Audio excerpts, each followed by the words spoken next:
నమస్తే అండి. పేదల నుంచి పేదలకి పెత్తందారులకి మధ్య జరుగుతున్నటువంటి రణవంచన నయవంచన పరిపాలనని చెప్పాలి. ఈరోజు నల్ల చట్టాలు, పేదల భూమి యాజమాన్యపు హక్కు అనే ఒక నల్ల చట్టాన్ని రూపొందించినటువంటి గౌరవ ముఖ్యమంత్రి వర్యులు పేదలకి వారి భూమి మీద ఉండే హక్కుల్ని తొలగించడం కాదండి దీని కాన్సెప్ట్. దొరికిందంతా దోచుకుంది దాచుకో. ఆ దాచుకుంది కూడా లెజిటిమేట్గా లీగల్గా దాచుకోవడం కోసం ఈరోజు పోలీసులకి, ఈ రోజుకి ఎంఆర్ఓలకి అంతా వాళ్ళ అండర్ కంట్రోల్లో పనిచేసే కొంతమంది వ్యక్తుల చేతుల్లో ఈ చట్టాలని నల్లేరాకు చేస్తున్నారండి. ఈరోజు చాలామంది ప్రోపకండ చేస్తున్నారు. న్యాయవాదులు వాళ్ళ మనుగడ కోసం కోర్టులు వదిలేసి రోడ్డు మీద ధర్నాలు చేస్తున్నారు, వాళ్ళ కేసులు పోతాయని.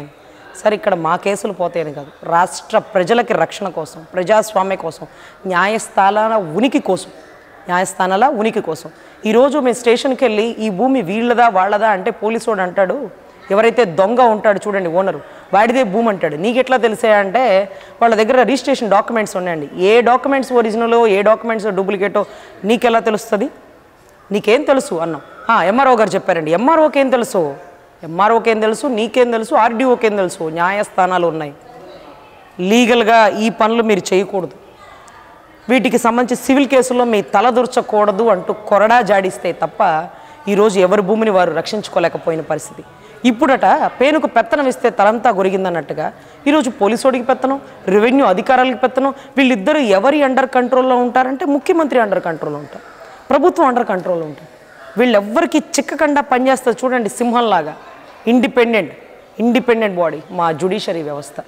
ఈరోజు న్యాయస్థానాలు ఉన్నాయనే నమ్మకంతో బతుకుతున్నటువంటి రాష్ట్ర ప్రజలకి ఈరోజు న్యాయస్థానాలతో పని లేదు, నేనేది చెప్తే అదే చట్టం, నేనే మోనార్క్ని, నేనే రాజు, నేనే మంత్రి అనే కాన్సెప్ట్తో ముందుకెళ్తున్నటువంటి గౌరవ ముఖ్యమంత్రి వర్యులకి పెద్ద దెబ్బ న్యాయవాదులే కొడతారు. సో న్యాయవాదులు అంటే మీకు బాగా సుపరిచితులు, ఎందుకంటే 6041 వాయిదాలకి మీరు అటెండ్ కానప్పుడు, సిబిఐ నుంచి మిమ్మల్ని అన్ని రకాలుగా రక్షిస్తున్నప్పుడు, మీ బెయిల్ 17 సార్లు ఫెయిల్ అయినప్పుడు, మీరు చట్టం నుంచి ఎలా దాక్కోవాలి, ఎలా దోచుకోవాలి అనే కాన్సెప్ట్లో కొద్ది గొప్ప మీకు న్యాయవాదులతో సుపరిచితులు కదా. మా మొక్కన అదేదో ముష్టేశారు 5,000 మీకు అంటూ. అవి కాదు మీరు మాకు వేయాల్సింది. ప్రజాస్వామ్యాన్ని రక్షించడంలో మా బాధ్యత కీలకం. స్వాతంత్ర ఉద్యమంలో బారిస్టర్ చదువుకున్నటువంటి మహాత్మా గాంధీ గారి కంటే గట్టి పోరాటం ఇచ్చినటువంటి ఉక్కు మనిషి సర్దార్ వల్లభాయ్ పటేల్ గారు ప్రాక్టీస్లో ఉన్న అడ్వకేట్. మీరు ప్రాక్టీస్లో ఉన్న అడ్వకేట్ని కదిలించకూడదు, కంప మీద రాయేసినట్టే. ఈరోజు దమ్మున్న న్యాయవాదులని మీరు కదిలిస్తున్నారు.